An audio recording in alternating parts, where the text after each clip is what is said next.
pagtatanim ng pinya. So ito ay corona ng pinya. Yan, mga corona ng pinya lang yan. Mga pinya na binili ko sa Ormoc City. Yan. Ang tawag dyan ay Gwen variety.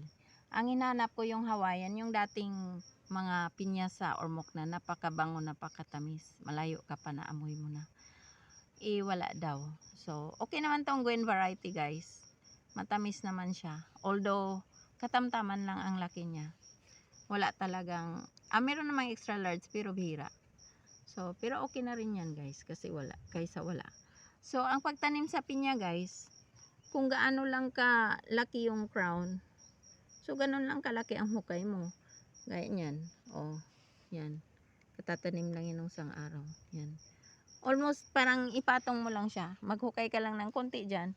Tapos ipatong mo lang. Tapos takpan mo na ng konti. Huwag mo siyang super baon. Kasi pag super baon, mahirapan siyang mag-grow. Kaya nito, parang nakapatong lang. Yan. Nakapatong lang siya. Thank you so much guys for watching. Pero guys, ang pinya, sabi nila, mag-antay ka pa daw ng 4 years bago yan mamunga. Pero once na munga naman daw yan, tuloy-tuloy na. Basta lagyan mo lang lagi ng fertilizer. So yun guys, thank you so much for watching.